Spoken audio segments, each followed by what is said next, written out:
Phil. Ailing, congratulations. You won the giveaway from last week, Comic Fam. Our Overstreet Price Guide advisor is back in the house. We got some trending comic books to discuss.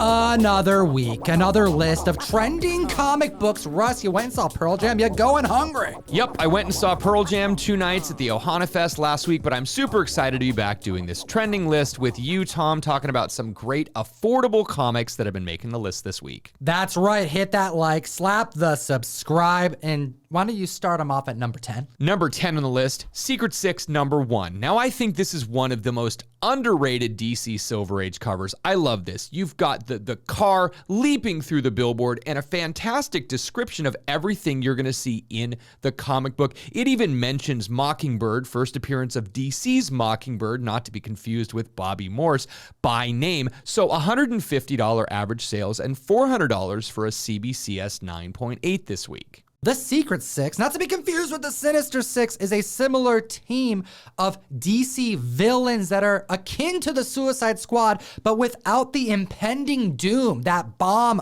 attached to their noggin that prevents them from going AWOL. No, they have a bit more freedom, and there's been 3 different renditions of this team, a 4th if you were to count the alt dimension team. And this Silver Age book is filled with heroes and villains that a lot of members wouldn't know, but the different renditions of said team has included DC villains such as Bane, Catman, and Ragdoll. 950% increase in copies sold for this book that's been in development hell since 2018. Now, we originally heard that it was supposed to be a television series on CW, and that was back in February of 2021. Now, as of October of this year, we're hearing it could be something on HBO Max, a rumored to be tie-in to the Peacemaker series. James Gunn isn't just a fan favorite for the fans. He's like a fan favorite for DC as well. They've opened up their portfolio and said, do what you want to do. And I suspect that his next series spinoff is going to be something random, similar to the Suicide Squad 2. A lot of characters that people didn't know.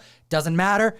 Bringing something interesting to the screen. And although he hasn't confirmed it as of yet, we do know that he's up to something. And somebody had tweeted at him, asking him specifically, are we going to see something with the Secret Six?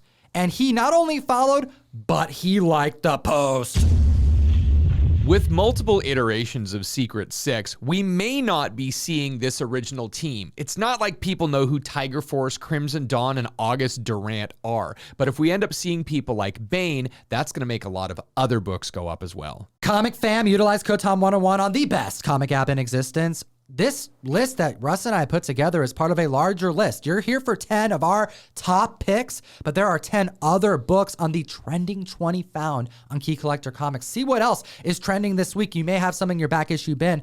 And let's chat number 9, Stan Sakai goodness. What happens when you cross Deadpool, a samurai dinosaur, and one of the most iconic Japanese artists ever? You get number 9 on this list. Deadpool, Black, White, and Blood. Number 3, the 1 in 25 Stan Sakai variant. Brand new this week, and we knew it was going to be ridiculously hot. $45 average sales. We're seeing highs all over the place. Deadpool is hot. Stan Sakai is hot. This is just really one of those perfect storms. So pretty much rule of thumb, wouldn't you say? Like Stan Sakai doesn't do a whole lot of covers. It doesn't even really matter what A-list hero he's drawing or if there is a T-Rex on the cover. If he does it, it's likely gonna be hot. Stan Sakai does so much with the Asagi Ajimbo property and all of the offshoots and all of those covers and all of the interiors there. So when he takes time out to do a different cover, yes, it is very, very popular. He is well known and well loved in the industry and has been for almost 40 years. Now we have number 8 on the list. Young Avengers presents number 3, Speed and Wiccan. Characters that have been featured on screen on Disney Plus, characters that have a retcon take place in this issue, $30 average sales, $85 high sales for a CGC 9.8, because Master Pandemonium has a nice conversation with them. Now, this is an interesting one, and it's probably because a lot of people are looking to get more things about Young Avengers because of potential. But this is the book where Master Pandemonium goes and talks to the twins about that time in West Coast Avengers number 52 where he fused both of their small bodies to his arms. It's really weird. Yeah, it's pretty strange. We have a narrative where Master Pandemonium is convinced by Mephisto's mischievousness that Tommy and Billy are actually fragments of his stolen soul. So he has to reclaim them. And yes, he does have these baby arms. It's so weird. It's so weird. However, it's in this particular book where he explains to them that this is not the case. He is not sharing a soul with the twins. And in fact, they are actually fragments of Mephisto's soul.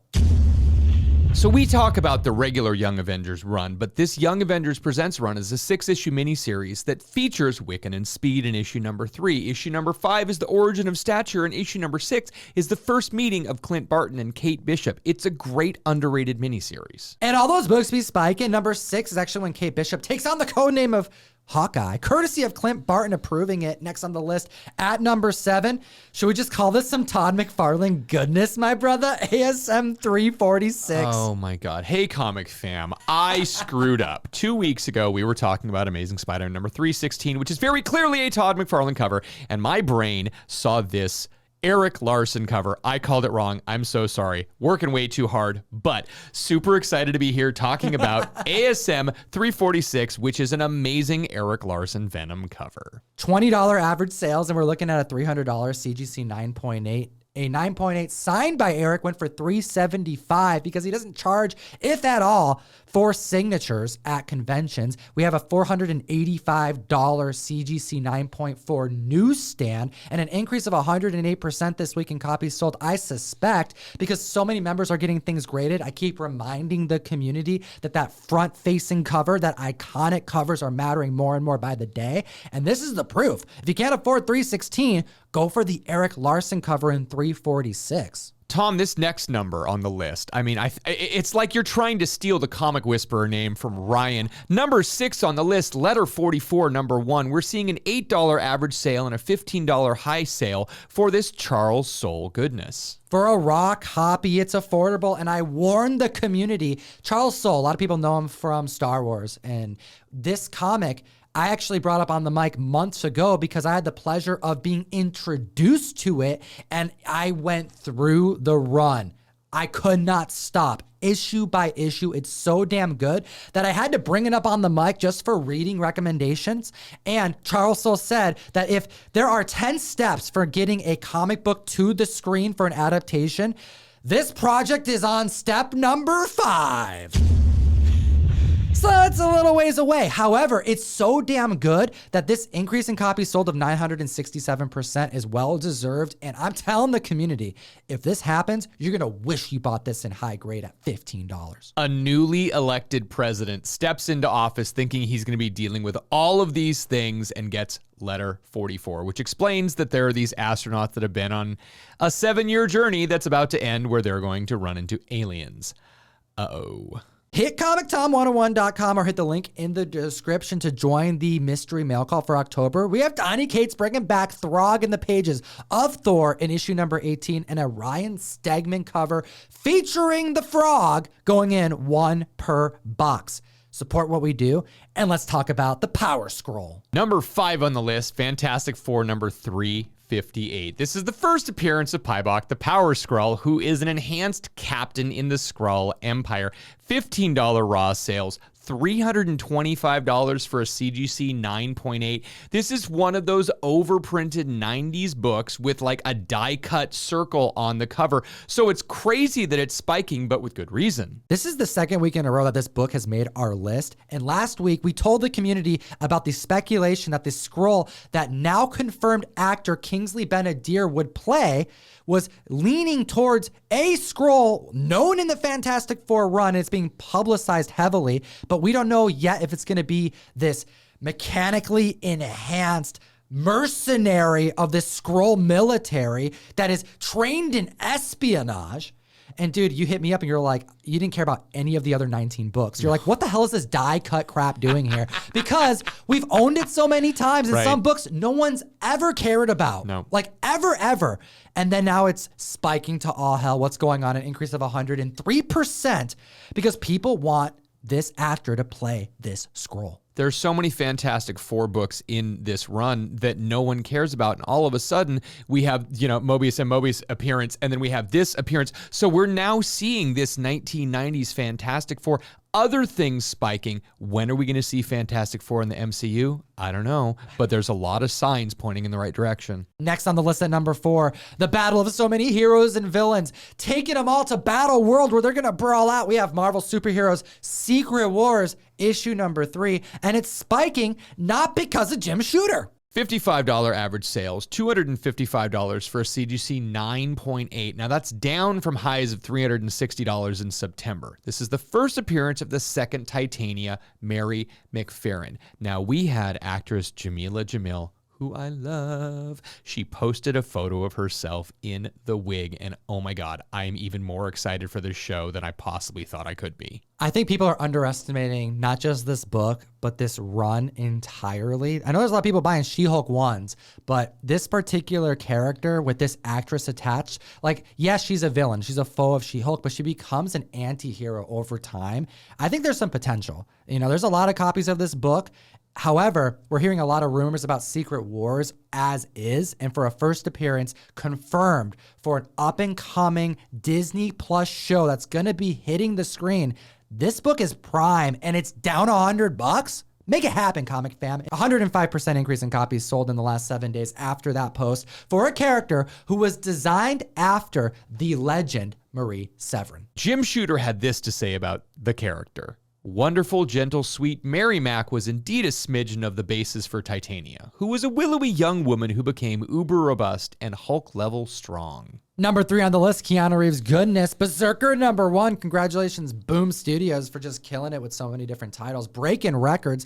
This comic book was not released in the traditional way, and I think we got to remind the community about that. The Kickstarter was first, which allowed members to back it to get limited graphic novels. And then after that completed, they started releasing this run, this 12-issue series, issue by issue. $6 average sales, $50 high sale for a CGC 9.8. This did have a high production, but demand is absolutely there because we know that it was slated for a Netflix series and an animated series. Well, Keanu Reeves actually had an interview this week where he talked about the status of all of these upcoming productions. This immortal warrior hired by the government to do some secret agent type of stuff is slated for a movie on Netflix, an animation series as mentioned, and Keanu Reeves is been doing interviews and talking about the success of the franchise, really to celebrate the fact that they're now taking those graphic novels that we were talking about from the Kickstarter to production. They're going to be being shipped out very soon, and everyone's really excited about it, including Keanu, considering that he already has a writer attached for the Netflix show. He's also talking about how the animation team, they're actively looking for people to be hired for his production to accomplish the task of making something that is not just accurate to the comic, but does it in a way that is different than what we're going to be seeing in the movie. You know, we're not just going to be getting renditions of the same narrative over and over again. I'm getting a vibe that Keanu really cares about this character that him and Matt Kint created. And I think a lot of members are underestimating the overprinting of this run, because when you see multiple types of media behind one particular IP, a $50 9.8 is going to be a lucky buy-in, in my opinion. I absolutely agree. And you know what? Patient people could have picked this book up for $50 and a 9.8, but not anymore. Number 2 on the list, Venom Lethal Protector number 1. We're looking at $25 average sales and $232 for CGC 9.8 because they mentioned the words Lethal Protector in the new Venom Let There Be Carnage movie. This red holofoil comic book is a major moment for Venom. It's his first solo series and really where he becomes a lethal protector. But what does that actually mean? It means he becomes an anti-hero. You know, we're seeing him move from the villainous traits that we knew him from prior to Amazing Spider-Man 375.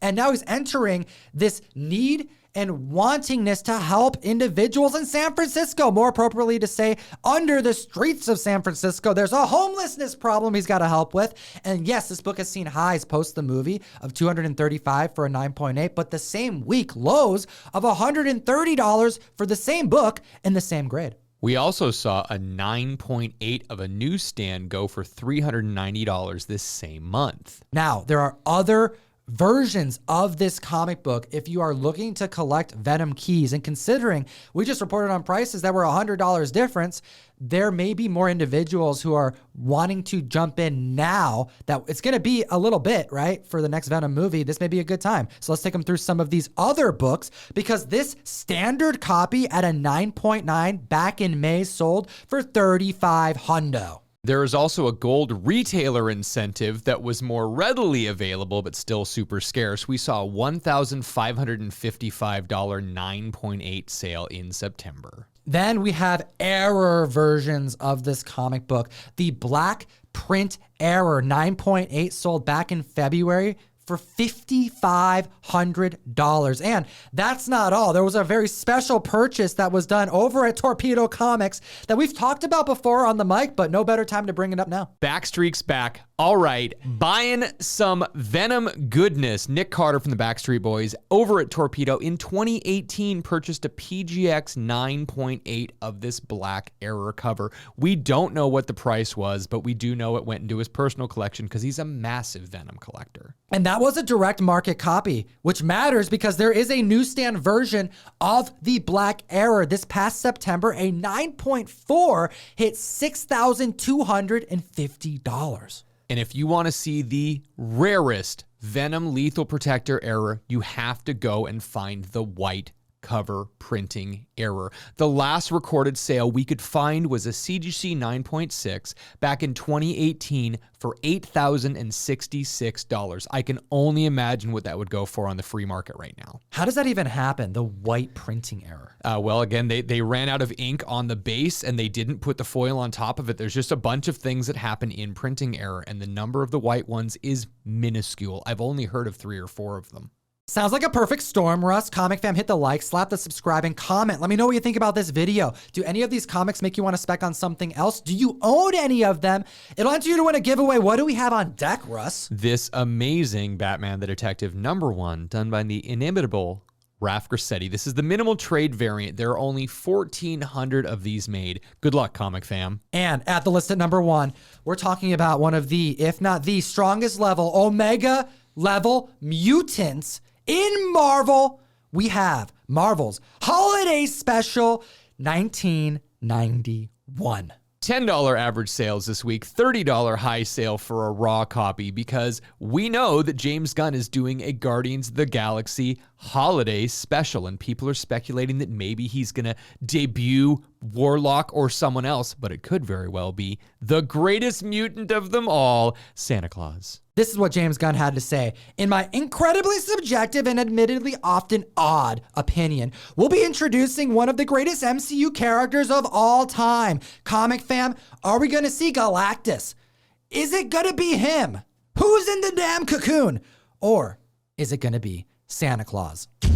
That's like the 5th bomb I've dropped, Russ, but I'm gonna keep it going. This is the origin of Santa Claus, which is revealed in this issue that he is an Omega level mutant. One of the most powerful mutants in Marvel Comics. This is an issue that actually is filled with a bunch of short narratives.